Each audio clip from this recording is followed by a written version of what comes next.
Good afternoon. I'm back here at the wood yard today, and because it is firewood season, I'm trying to stock up on some dry wood.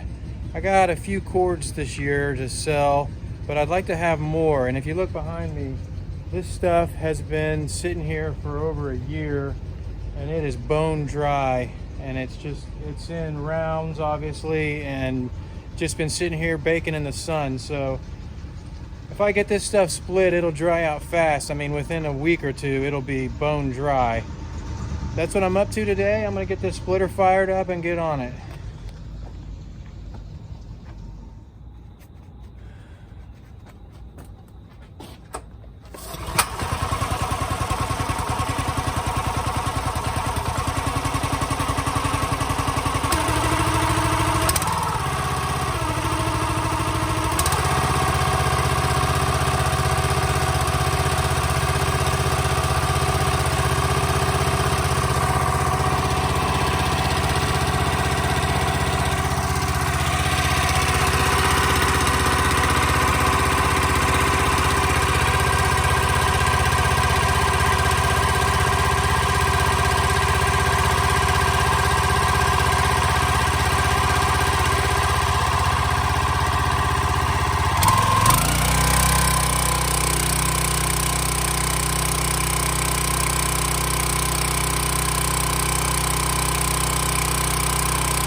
Okay, I'm going to speed this up here in a minute, so you don't have to watch the whole thing in real time, because I think I got about 40 minutes worth of splitting that I did.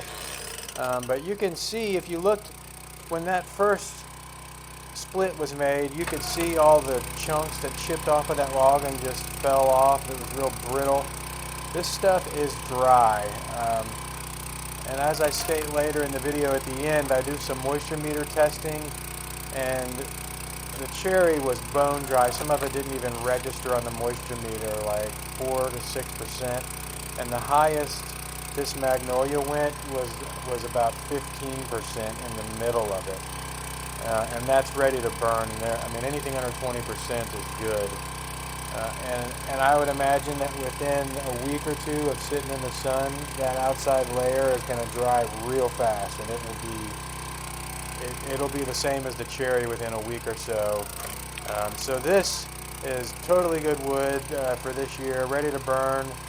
And I'm going to speed this up. I'll slow it down if there's anything, worthy of being seen in a regular time. But we'll speed through this splitting here and move on with it. Thanks for watching.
I remember that piece, and I did not see that big old branch coming out of the other side, that big knot.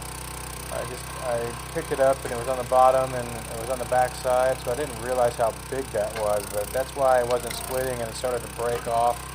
So I just moved it over and split it in the middle there.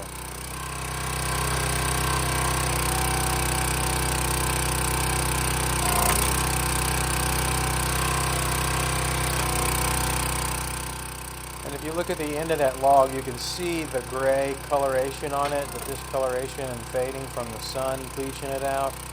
And you can just tell it's been sitting out there a long time. It has that seasoned color to it. And if you deal with a lot of wood, you just know what dry wood looks like, and that wood is dry. And that was confirmed by the moisture meter.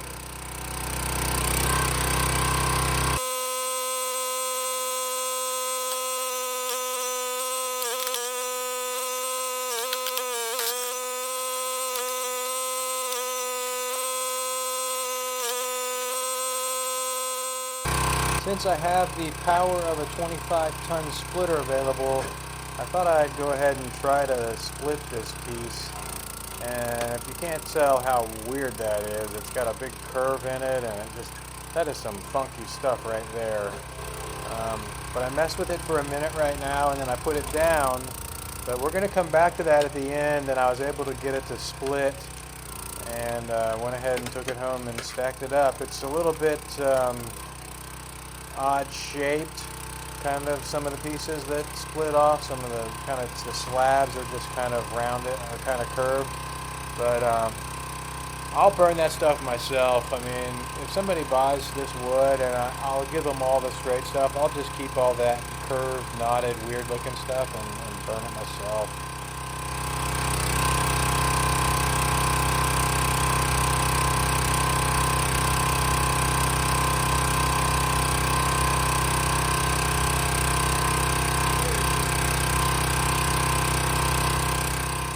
This piece here obviously has some hitchhikers on it, and that's not really as big of a deal as you think it is sometimes.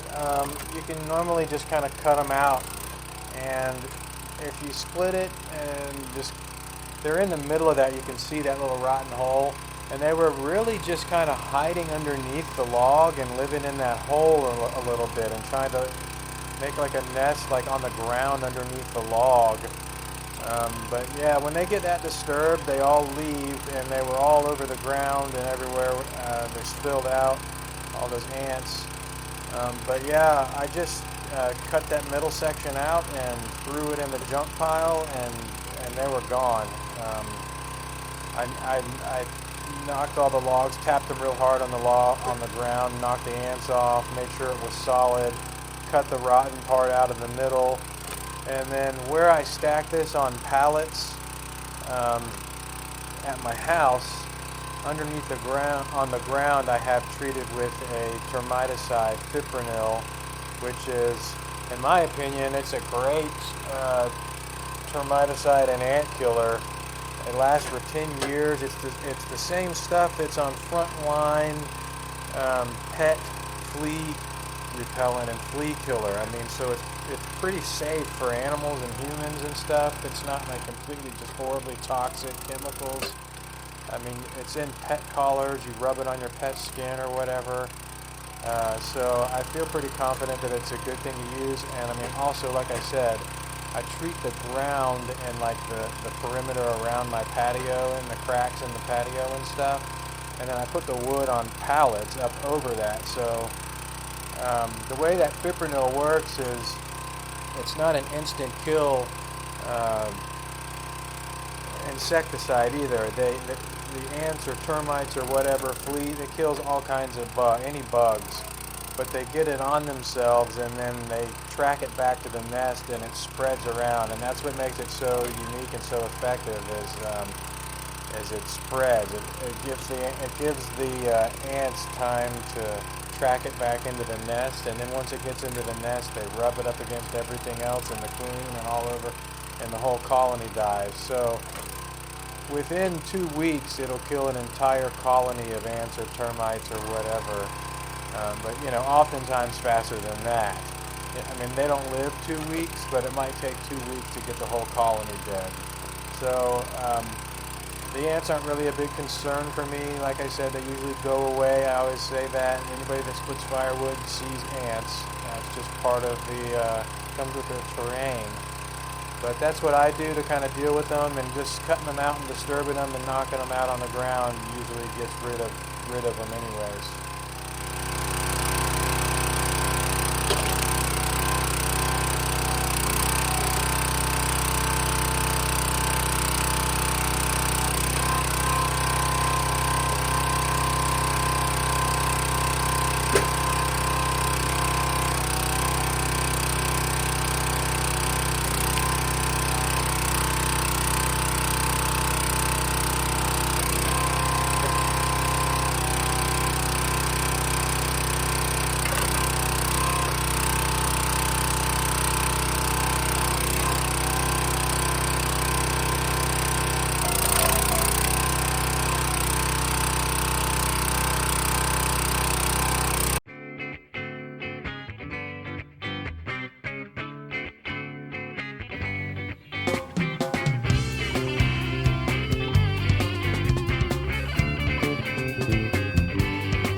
Just fuck it all and leave it behind.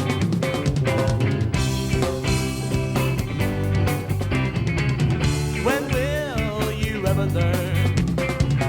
When will you ever learn? When will you ever learn? When will you ever learn?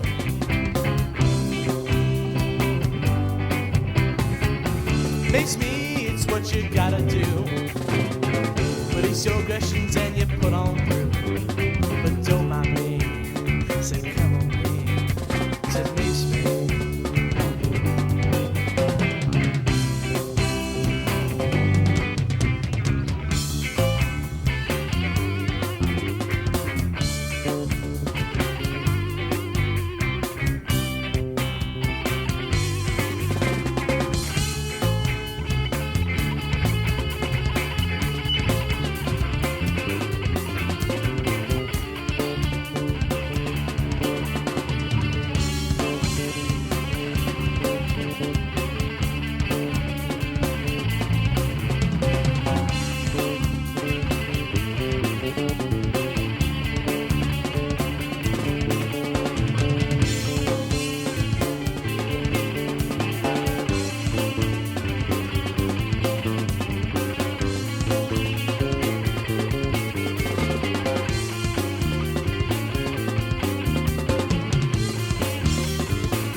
Okay, I'm home with this Magnolia Firewood load. It's right behind me.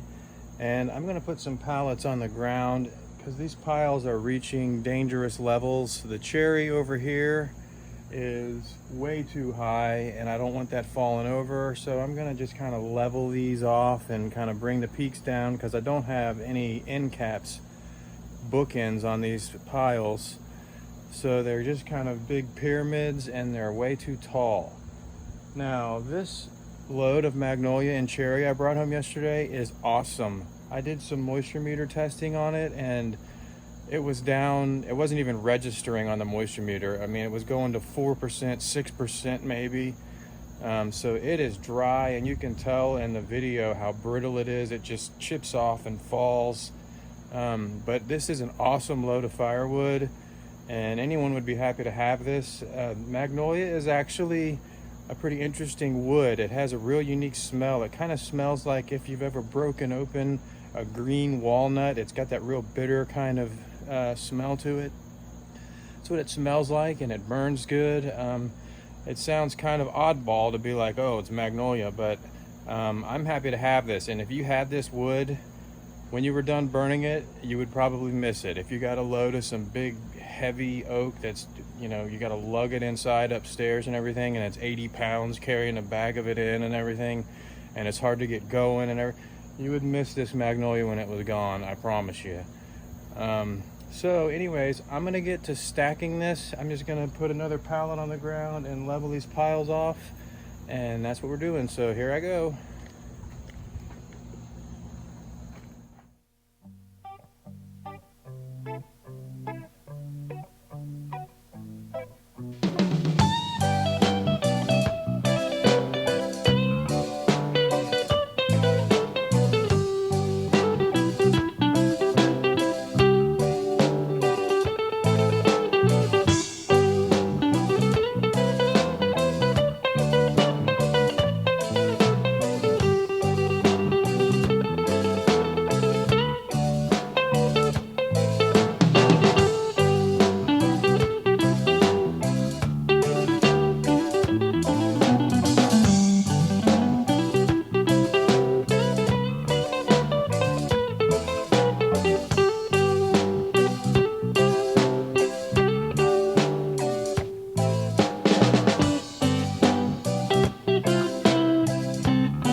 My gravity pulls me towards you,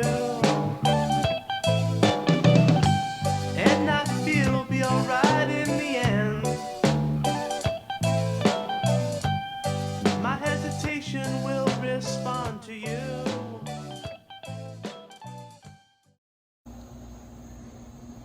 Okay, I brought this pallet up here and took a little bit of height out of this pile and also that one because it's kind of leaning back, but it is pretty firm and I don't want to mix up all of my different loads of wood, so I'm gonna just take a chance on that one not falling over.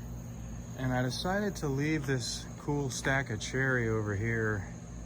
Looks pretty neat, and the reason is I have all, sorry I didn't mean to move the camera so fast, all of that wood out there is cherry except for a little tiny pile in the middle, but that is all cherry except for these rounds right here. There's a little tiny bit of stuff I just gotta split and stack. And I have this row of cherry right here that can get a little bit more height on it too. So I mean, I need to fill out that row, and then I gotta find something to do with all of that other cherry out there to kind of keep it together. And it's not a big deal, I can stack it against a fence, but I really like to take good care of my cherry and keep it all together. Everything is just kind of a mess if you don't know what you're looking at. I mean, I know what everything is, but if somebody was to walk in here and there's 2 rows of maple right there, and then all of a sudden it turns into cherry in the middle, it will kind of get lost in the mix. Even with me, once it dries and everything, I mean, if I just stack it right on top of that maple, it might be some of the pieces could be hard to identify. So it's just all kind of getting mixed up, but it's not a huge deal. I'll find a place for it. eventually when I get around to splitting it.